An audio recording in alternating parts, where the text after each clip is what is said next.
ത്രിയേക ദൈവത്തിന് സ്തുതി. കർത്താവിൽ ഏറ്റവും അനുഗ്രഹീതരെ, നോമ്പിൻ്റെ 4-ാമത്തെ ആഴ്ചയിലൂടെയാണ് നാം നടന്നു നീങ്ങുന്നത്. കനാന്യ സ്ത്രീയെ യേശുതമ്പുരാൻ്റെ അടുക്കിലേക്ക് കടന്നു വന്ന് തൻ്റെ മകളെ സൗഖ്യമാക്കണമേ എന്ന് അപേക്ഷിക്കുന്ന അനുഭവം. യേശുതമ്പുരാൻ മെഡിറ്ററേനിയൻ കടൽ തീരത്തിന് അടുത്തുള്ള ഏറ്റവും പ്രസിദ്ധമായ പുരാതനമായ സോർ സീദോൻ എന്ന നഗരങ്ങളിലേക്ക് നടന്നു പോവുകയാണ്.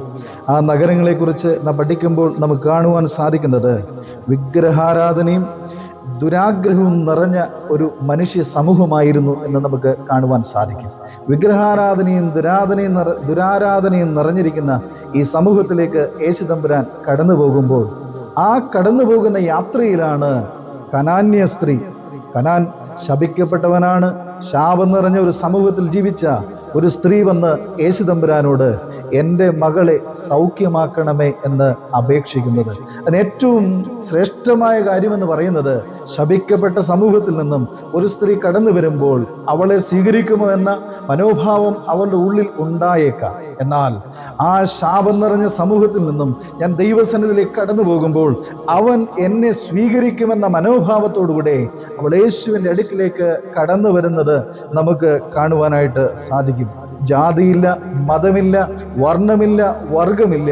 അവൻ്റെ സന്നിധിയിലേക്ക് ആര് കടന്നു വരുന്നവരെ നെഞ്ചോട് ചേർത്തണയ്ക്കുന്നവനാണ് നമ്മുടെ ദൈവമെന്ന് ദൈവത്തിൻ്റെ പരിശുദ്ധാത്മാവ് തൻ്റെ വചനത്തിലൂടെ നമ്മെ ഓർമ്മപ്പെടുത്തുന്നു. ശമരിയക്കാരി സ്ത്രീയുടെ അടുക്കിലേക്ക് അവൻ കടന്നു പോകുന്നത് നമുക്ക് കാണുവാനായിട്ട് സാധിക്കുന്നു. അവളുടെ അടുക്കിലേക്ക് കടന്നു എന്ന് അവളെ സ്വീകരിച്ചുകൊണ്ട് ചേർത്ത് നിർത്തുന്ന ഒരു അനുഭവം നമുക്ക് കാണുവാനായിട്ട് സാധിക്കുന്നു. അതുകൊണ്ട് പ്രിയമുള്ളവരെ, ഈ പ്രഭാതത്തിൽ നോമ്പിൻ്റെ അനുഭവങ്ങളിലൂടെ നടന്നു നീങ്ങാൻ നമുക്കും അവനോട് ചേർന്ന് നിൽക്കാം. നമ്മുടെ ജീവിതത്തിൻ്റെ ഏത് പ്രയാസമാണെങ്കിലും ഏത് പ്രതിസന്ധിയാണെങ്കിലും നമുക്ക് അവനോട് ചേർന്ന് നിൽക്കാം. ഇവിടെ യേശുതമ്പുരാൻ അവളെ അകറ്റി നിർത്തുവാൻ ആഗ്രഹിക്കുന്നു എന്ന് പലപ്പോഴും നമുക്ക് ചിന്തിച്ചു പോയേക്കാം. എന്നാൽ യേശുതമ്പുരാന്റെ മനോഭാവം നാം പഠിക്കുമ്പോൾ മനസ്സിലാക്കുവാൻ സാധിക്കുന്നത്, അങ്ങനെ മാറ്റപ്പെട്ടിരിക്കുന്ന വിഗ്രഹാരാധനയുടെ ഇടയിൽ കഴിയുന്നവരെയും ചേർത്ത് നിർത്തുന്നവനാണ് ദൈവം തമ്പുരാൻ എന്ന് യഹൂദന്മാർക്ക് ബോധ്യപ്പെടുത്തുവാനായിട്ട് ഈ സ്ത്രീയോട് ഇങ്ങനെ സംസാരിക്കുന്നുവെന്ന് നമുക്ക് മനസ്സിലാക്കുവാനായിട്ട് സാധിക്കും.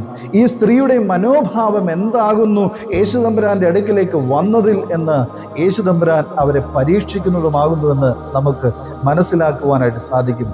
മക്കളുടെ അപ്പമെടുത്ത് നായ്ക്കുട്ടികൾക്ക് ഇട്ടുകൊടുക്കാറില്ല എന്ന് പറഞ്ഞത് അതിലൂടെ അവളുടെ മനോഭാവത്തെ യേശുതമ്പുരാൻ മനസ്സിലാക്കുവാനാകുന്നുവെന്ന് നമുക്ക് ദർശിക്കുവാനായിട്ട് കഴിയും. പ്രിയമുള്ളവരെ, നമ്മുടെ മനോഭാവമാണ് ഏറ്റവും പ്രധാനം. നമ്മുടെ ജീവിതം ഏത് മേഖലയിലായിരുന്നുവോ, ഏത് സാഹചര്യത്തിലായിരുന്നുവോ, അതൊന്നും അവിടെ ഒരു പ്രസക്തിയില്ല. എന്നാൽ അവൻ്റെ അടുക്കിലേക്ക് ചെന്ന് അവനെ കെട്ടിപ്പിടിക്കുന്ന, അവൻ്റെ മാറോടണയുന്ന ആ മനോഭാവം നമ്മുടെ ജീവിതത്തിൽ ഉണ്ടാകുമ്പോൾ ആ മനോഭാവത്തെ സ്വീകരിച്ചുകൊണ്ട് നമ്മെ സർവശക്തനായ ദൈവം അനുഗ്രഹിക്കുവാനായിട്ട് ഇടയായിത്തീരും. നമുക്ക് പൂർണ്ണ മനസ്സോടുകൂടെ, പൂർണ്ണ ഹൃദയത്തോടുകൂടെ അവനെ സ്നേഹിക്കാം. പൂർണ്ണ മനസ്സോടെ, പൂർണ്ണ ഹൃദയത്തോടുകൂടെ അവൻ്റെ മാറോടണഞ്ഞ് ഈ നോമ്പിൻ്റെ നല്ല ദിനങ്ങൾ മുന്നോട്ട് പോകുവാൻ ദൈവത്തിൻ്റെ പരിശുദ്ധാത്മാവ് നമ്മെല്ലാവരും ഒരുക്കട്ടെ എന്ന് പ്രാർത്ഥിച്ചുകൊണ്ട് ഞാൻ എൻ്റെ വാക്കുകളെ ചുരുക്കുന്നു. ദൈവം നമ്മെ അനുഗ്രഹിക്കട്ടെ.